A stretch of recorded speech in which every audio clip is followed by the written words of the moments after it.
Well, good morning, all. Good morning, and thank you all for being here. Now, before I begin the morning's announcement, let me just take one moment to mention Captain Robert Melton, a 17-year veteran of the Kansas City, Kansas Police Department, who was shot and killed in the line of duty yesterday while responding to a call about a drive-by shooting. Our hearts go out to Captain Melton's family and his loved ones, and to all of those who are suffering in this time of grief.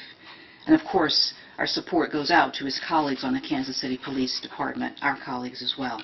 And this devastating loss is yet another reminder that our courageous officers put their lives on the line every day in order to serve the public, in order to serve us, not only in the times of heightened tensions in which we find ourselves or during ambush scenarios, as tragic as those are, but all day and every day. And the Department of Justice is committed to doing all that we can to support our officers at every level and to keep them safe from harm. And we will continue to advance that work and to keep that promise, even as we mourn the loss of yet another guardian, another colleague, another friend.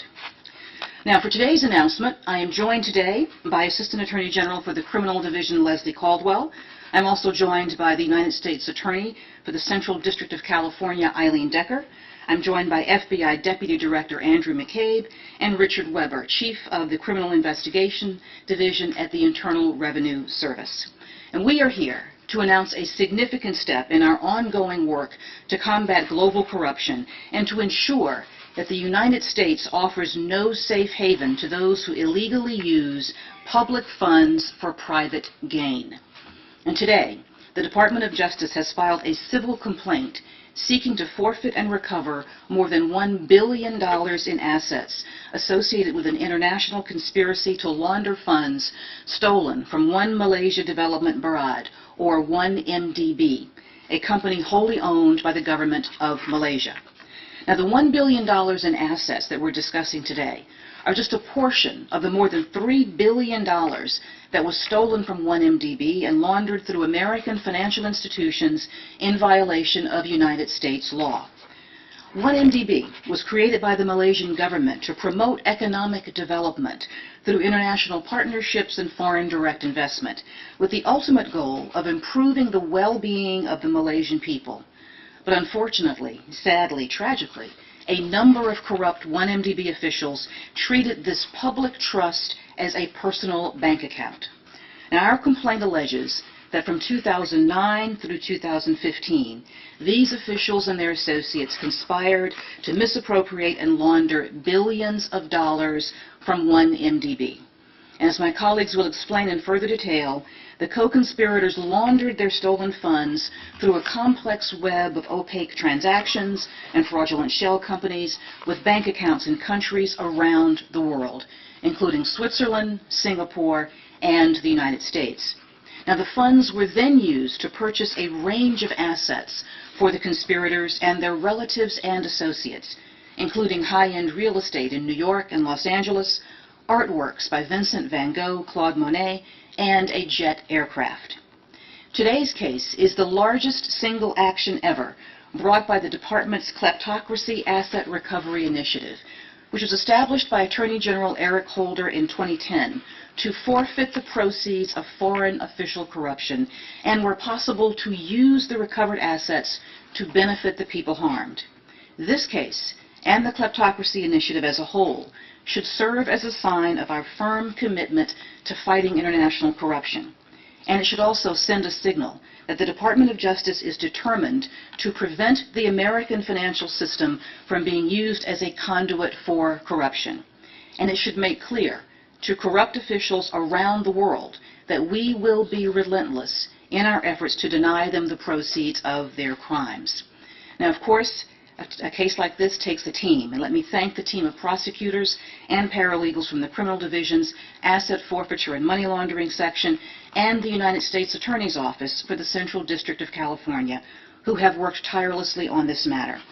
I also want to thank the agents from the FBI's International Corruption Unit and the IRS Criminal Investigations Division who assisted them in this case. And I'm also grateful to the Criminal Division's Office of International Affairs for their vital contributions. Now, at this time, I will turn the podium over to Assistant Attorney General Leslie Caldwell, who will speak in further detail about today's filing. Thank you. Thank you, Attorney General Lynch.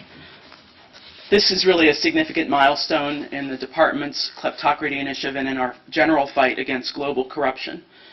The complaint that was filed today really goes into great detail about the complex web of transactions that these co-conspirators used to launder billions of dollars that they stole from the people of Malaysia.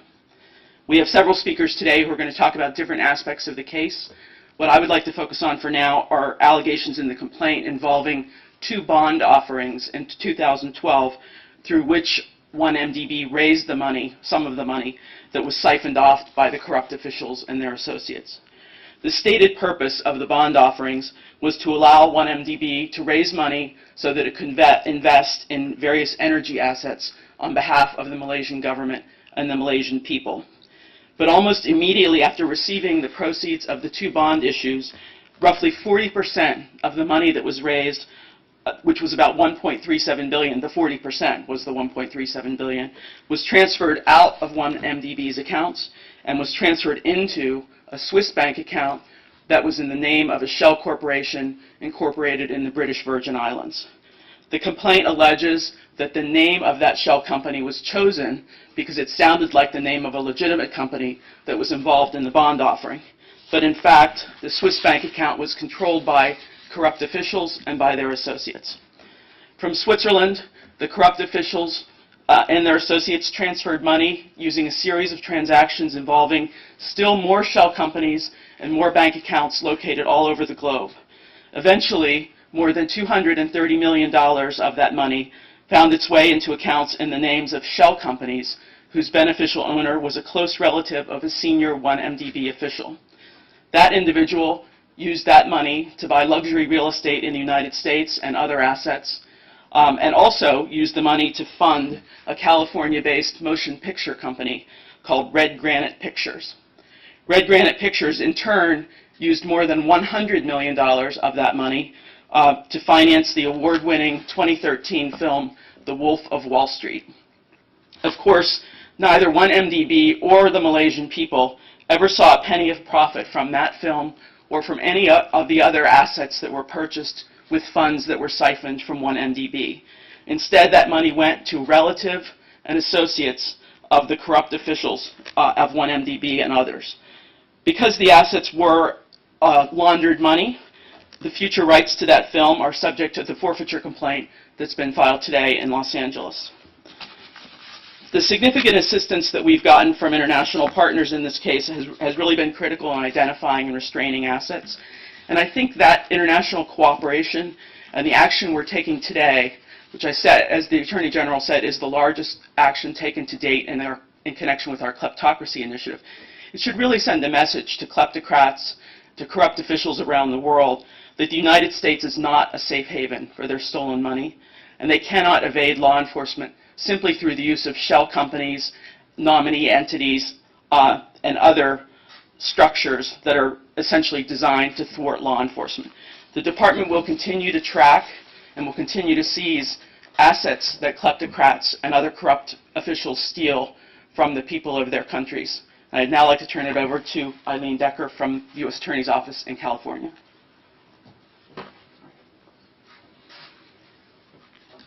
Good morning. As noted, my name is Eileen Decker. I'm the United States Attorney for the Central District of California, which is based in Los Angeles. The asset forfeiture complaints were filed this morning by prosecutors in my office in the United States District Court in Los Angeles. Another phase of this money laundering scheme occurred in early 2013 in connection with a third bond offering arranged by Goldman Sachs International. In this offering, 1MDB raised approximately $3 billion, purportedly to fund a joint venture with an entity controlled by the government of Abu Dhabi to promote growth and development in both Malaysia and Abu Dhabi.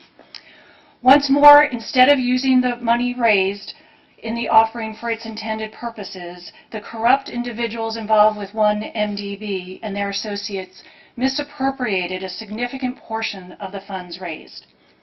In fact, only days after the initial bond sale, approximately $1.26 billion was diverted for the benefit of individuals associated with 1MDB.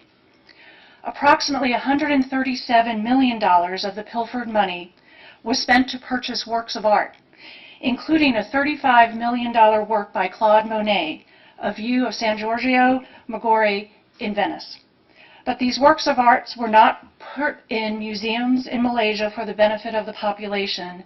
Rather, they were obtained to further enhance the luxury and lavish lifestyles of those stealing money from 1MDB. Funds diverted from the third bond offering were also traced to the purchase of an interest in the Park Lane Hotel in New York, and we seek to forfeit approximately $250 million invested in that luxury hotel. The laundering of the proceeds continued throughout 2013, with an additional $106 million used to purchase an interest in EMI Music Publishing. EMI is the world's third largest music publishing company by revenue, and the company has the rights to publish approximately 2.3 million musical compositions, including a number of chart-topping hits from Grammy Award-winning artists. Since the conspirators purchased the interest in EMI, it was they, and not the citizens of Malaysia, who earned money every time those songs were performed publicly, recorded, or downloaded. In seeking to seize these forfeited items, the Department of Justice is sending a message that we will not allow the United States to become a playground for the corrupt, that we will not allow it to be a platform for money laundering or a place to hide and invest in stolen riches. Thank you very much. And now I'll turn the podium over to FBI Deputy Director Andrew Mccabe.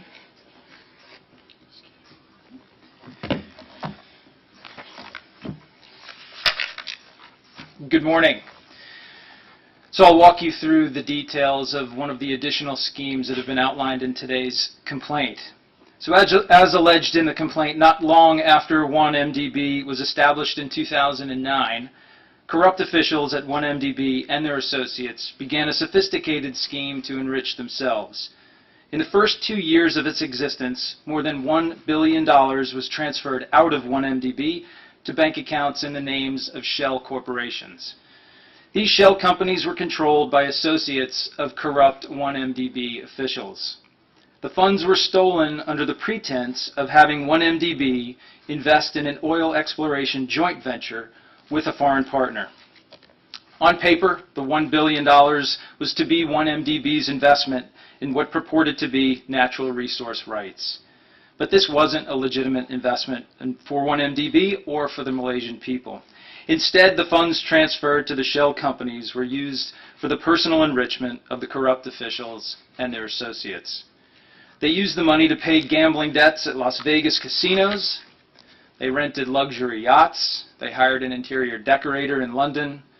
They spent millions on property, some of which is subject to seizure and forfeiture based on the complaint filed today. Among the purchases was a Bombardier jet with a purchase price of about $35 million. So why does this matter so much to us? Certainly there's a lot going on in the world right now. Terrorist attacks, violent crimes, serious threats to American citizens and people around the world. Why does a corruption case halfway around the world matter so much to us here today? Well, I'll tell you for a few reasons. First, because some of the profits of these schemes were invested in the United States. And when corrupt officials bring their ill-gotten gains to the United States, they also bring with them their corrupt practices and disregard for the rule of law. And that presents a threat to our economy. It impacts trade and investment. It fuels the growth of criminal enterprises and undermines our fair democratic processes. Second, because the stable, healthy democracies around the world are the cornerstone of global security. The more we can do to help our international partners establish and maintain stable governments accountable to the rule of law, the more we do to ensure U.S. national security. And finally, we do it because the FBI and the Department of Justice and our colleagues in federal law enforcement are uniquely positioned to provide this sort of assistance. The Malaysian people were defrauded on an enormous scale. It's schemes whose tentacles reached around the world. This case is beyond any single agency's ability to effectively investigate. We have investigators and prosecutors with deep experience working matters like this, so our involvement is a natural fit. Last year, we established 3 dedicated international corruption squads based in New York, Los Angeles, and here in Washington. These squads include agents, analysts, and accountants who are experts in complex financial schemes. These specialized teams are showing real results. This is the largest kleptocracy seizure in U.S. history. We hope this investigation will send a message to corrupt officials around the world that no person, no company, no organization is too big, too powerful, or too prominent. No one is above or beyond the law. So at this point, I'd like to thank a few of our partners. First, I'd like to thank our FBI legal attaché offices. These teams are stationed overseas to coordinate global investigations like this. And part of their job is to build strong partnerships so that we can work closely, quickly, and efficiently with our international partners on criminal and terrorist threats. I'd also like to thank our partners with the IRS, with the Los Angeles U.S. Attorney's Office, the Criminal Division here at the Department of Justice, and of course our agents and analysts in the FBI's New York and Los Angeles field offices. This case is ongoing. Corruption, unfortunately, will never be eradicated because, quite frankly, greed never goes away.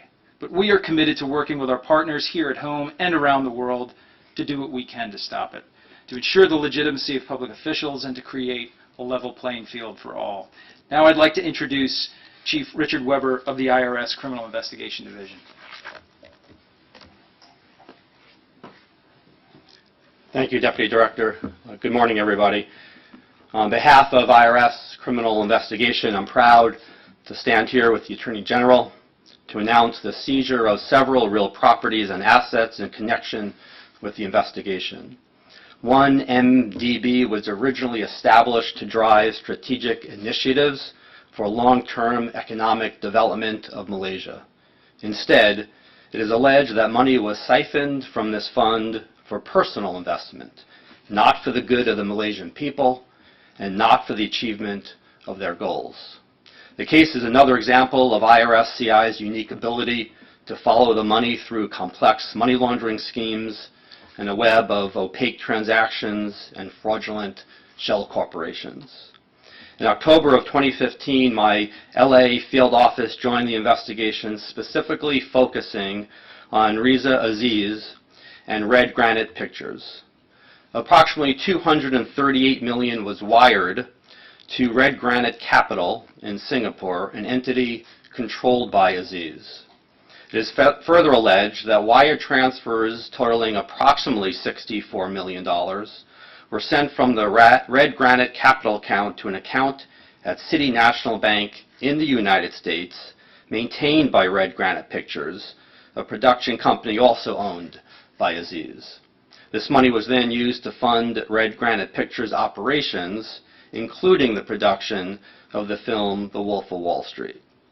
Additionally, the misappropriation of funds were used to acquire nearly $100 million in real estate in the U.S.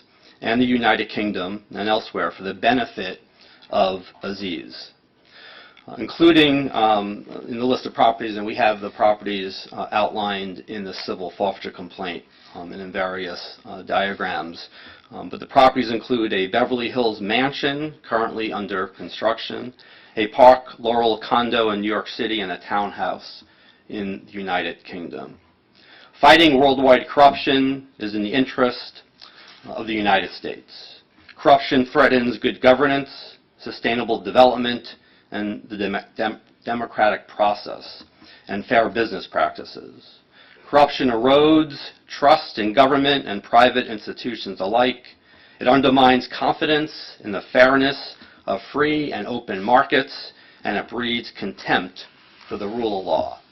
This investigation is continuing and ongoing. And let me emphasize that we will not allow the massive, brazen, and blatant diversion of billions of dollars from 1MDB and the alleged laundering of those funds through U.S. financial institutions to continue. This case represents a model for international cooperation in significant cross-border money laundering matters and sends a message that criminals cannot evade law enforcement authorities simply by laundering money through multiple jurisdictions and through a web of shell corporations. Thank you, and let me turn the podium back to the Attorney General. Thank you, Chief Weber. And we're happy to take some questions at this time. If this is a fund that's wholly owned by the Malaysian government, at what point, if ever, did the Malaysian government send up a flare and say, we think lots of our money is being stolen?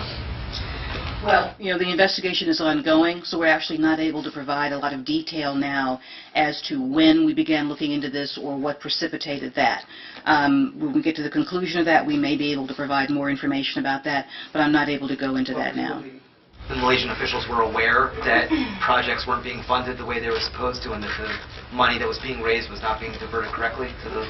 Well, certainly I can't speak to the state of mind of the individuals at that time. I certainly think that, as we've indicated, people are aware of our investigation and aware of the issues that have been raised there, and it certainly is our hope and goal at the conclusion of this forfeiture process to return the funds to Malaysia. Whether those initial projects are still going to be used or not, we don't know, but certainly they could be used by the government for the benefit of the people there. Thank you. Prime Minister Najib helped set up one IMDb in 2009, and he does not seem to be named in any of the court documents that you filed today. Would you rule out implicating him in any of your future investigations or court filings? We don't have a specific comment on anyone who hasn't been named so far, because this is a civil forfeiture complaint. It's going to look a little bit different from what you've seen before. We are essentially describing the tracing of the assets, the use of the funds, and who was involved in the transactions there. So we're not commenting on anyone else who may or may not be named in the matter at this time. Was there some kind of agreement, though, between U.S. prosecutors and the Malaysian government not to name the Prime Minister? Our agreement is only to draft the complaint as we always do in civil forfeiture matters. You'll see that this is a complaint that is against the actual property or assets as opposed to against an individual. We don't have any announcements on anyone who's not named so far. So this will be a complaint that seeks to restrain and forfeit the specific assets mentioned. And then If there are $3 billion misappropriated, why are you only seeking forfeiture of $1 billion now?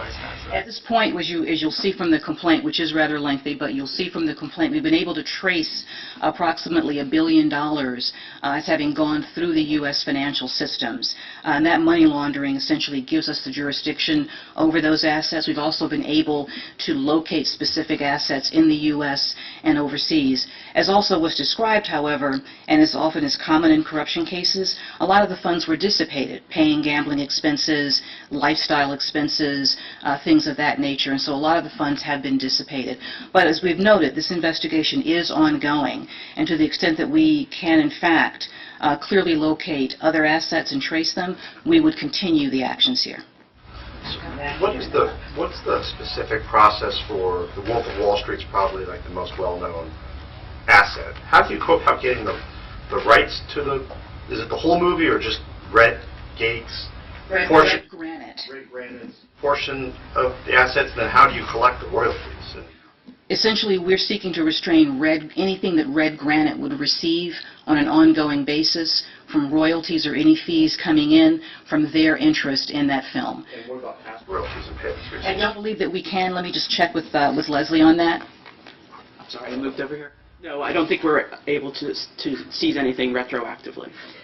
So going forward, and of course it would not be the entire proceeds of the movie, but what Red Granite is entitled to receive, that's what we're seeking to restrain. And then I was coming here, and then I'll go back to you, panelists. Oh, thank you. Thank you for your comments about Captain Melton. Attorney General, what do you believe explains the spike in attacks on police officers in this country? I think that is certainly a very serious question, and I'm glad that it's something that's under discussion today. We look at every incident and every instance individually, and we see a number of different causes. For example, in the tragic situation yesterday, this brave officer was responding to a disturbance, as so many officers do on a daily basis. We have also seen, as you are aware, situations where officers have been directly targeted and ambushed. So we're seeing danger being aimed at law enforcement from a number of sources. It's the responsibility, I think, of everyone to take note of this and be as supportive as we can of law enforcement in these difficult times. We're continuing to do that with specific training focused on active shooter situations, for example, de-escalation, so that when officers find themselves in situations, we've been able to give them what we can to deal with these situations. Just a follow-up. I mean, what do you think has created a culture where police officers seem to be, it's almost like an open season on these individuals? I think that certainly law enforcement is feeling under siege because of these incidents, and they are tragic. Many of the efforts that the department is engaging in actually date back several years to when we saw police officers come under attack, as well as federal agents come under attack in the beginning of the administration, and the department set up a number of groups, an officer safety and wellness group, in 2011 to start working on these issues and focusing on providing training and support to both hire additional officers to support officers in the field. And I think that it's worth noting that we are certainly highlighting these issues today, but this is an issue that law enforcement has faced because it is a dangerous profession. And so they have continually borne this weight. And certainly we want to highlight the issues today, use them to start a conversation, but let's not forget that our brave men and women in law enforcement have always been engaged in an inherently dangerous undertaking. I'm going to move over to here because I did promise here, and then I'll come back to this gentleman. Two questions for you, Madam Attorney General. The first one is the Department of Justice moved really quickly to open a civil rights investigation into the death of Alton Sterling. But then with the death of Philando Castile, you guys are playing more of a supportive role. And since so many people saw the videos of those two shootings, can you just explain to lay people how you decide whether or not to open a federal investigation into an officer-involved shooting? Surely. And certainly, as you're right, both of those incidents, also a tragic loss of life, were very visible because of video. In the case involving Mr. Sterling's loss of life in Louisiana, that was a matter where we were requested to move in earlier. We always consult with local law enforcement, the local prosecutive officials, and I believe that the District Attorney's Office in Baton Rouge has publicly stated that they felt the need to recuse themselves, and that was a decision that they came to on their own. In that instance, they asked us to come in earlier than we would have. Typically, our view and our role is to support the local law enforcement and local prosecutors in their investigation. We typically await the results of those investigations, and if any cases come about as a result of those, we await that before we move forward. Every state is different also. There are states in which if the federal government moves first in a matter, we may preclude state action depending upon state double jeopardy laws. So because of that, our typical posture is to wait until local law enforcement and prosecutors have handled the matter through their system. Where we're asked to come in earlier, we do take those under consideration, and if we feel that, again, we are able to do so, as in Baton Rouge, we will. So Baton Rouge is a bit of an unusual situation, again, because of the recusal. The second question is just about last week's ruling in the so-called Microsoft Ireland case. FBI may or may not want to weigh in on this as well. I mean, how much more difficult is your job now after that decision? So people have suggested that an inability to access data that's stored outside the United States is even a greater threat than perhaps the so-called going dark or encryption problem. Well, certainly it raises serious concerns for us, as was evidenced in our views in the case before the decision came down. We're still looking at that decision and determining what the next steps are. We also work very closely with our foreign counterparts in the European Union, for example, and are very committed to working with them to come up with agreements where we can share law enforcement or even commercial data safely and securely and protect privacy. It is a decision that may have some impact on that, and we're still looking at the ramifications of that. Do you know if any financial institutions like Goldman Sachs were aware of the money laundering that was going on, and is that something you plan to investigate going forward? Well, I can tell you that, again, we're focusing now on the tracing of the assets. Leslie, do you want to add anything on any of the entities there? So I can't comment on the investigation that we've done thus far, but you can see in the complaint that Goldman Sachs and a number of other institutions were involved in various aspects of these transactions. We are continuing to investigate, and we'll go wherever that evidence takes us. And I promise to sit next to you. The case does target the head of state of a U.S. ally. To what extent did diplomatic concerns play any role in the case, or were there any discussions with the State Department about this? And then two, also, why not charge the people that you name in the forfeiture action? Why just bring the forfeiture action first? Well, at this point, it's very important for us with respect to forfeiture, when we have the evidence that we can in fact seek restraint of assets, to move in order to avoid them being further dissipated, sold to someone else, or transferred to someone else that would make it harder for us to actually restrain those assets. As with all cases, even with civil forfeiture, we bring the action when the facts and the evidence come together, and when we feel that we have sufficient cause to get a judicial order allowing for seizure and restraint of assets, and that's where we are here. With respect to government officials in Malaysia, I don't have a comment on anyone in particular, except to say that Malaysia does continue to be an ally of ours, particularly in counterterrorism efforts. But this effort is intended to, through as is the entire kleptocracy initiative, to essentially ultimately benefit that country by allowing the return of assets at the end of this process to the government of Malaysia and to the Malaysian people. You met yesterday with President Obama, Director Comey, and Homeland Security Secretary Johnson to talk about the tensions between with police killings. Could I just get your readout of that meeting? What was the point of having the meeting, and do you feel that at this point there's anything more that the administration should be doing to help tamp down the tensions that have flared? Well, the President himself provided a readout of that meeting at its conclusion, so I don't have more to add to it than that, except to reiterate that the President did want to meet with myself, the Director Comey, and Secretary Johnson to review the efforts that this administration is taking and has taken for some time to support law enforcement in the field. As I mentioned earlier, the efforts that the Department of Justice has been taking for some time include, through our grant-making process, providing for the hiring and retention of officers, also the training of officers, as is often requested by officers in the field, in areas like active shooting, de-escalation.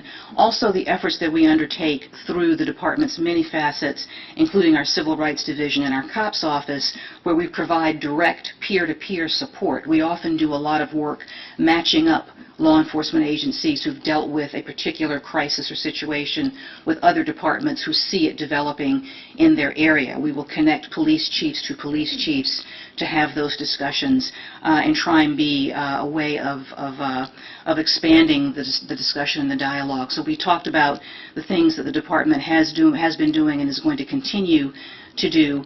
We also spoke about the efforts ongoing throughout the department to support both law enforcement and a constructive dialogue on this issue. As many of you know, I've been engaged in a community policing tour for the last year and have visited 12 cities, focusing on the issue of police-community relations, highlighting cities that have had a very difficult, very challenged relationship between the community and law enforcement, yet jurisdictions that have done the hard work and established a positive working relationship. Not perfect, because there's no perfect situation, but a relationship where there's community interaction with the police department on issues of training, on issues of community involvement, and where there's direct law enforcement involvement in getting to know the community, particularly businesses, young people, and bringing all those voices together. And we spent time talking about how we can advance those efforts and continue those discussions, which many people have found helpful, I think, are something that other communities, I hope, would also find helpful. I think that we're at a situation where people are truly recognizing that the tragedies that we are seeing are affecting all of us.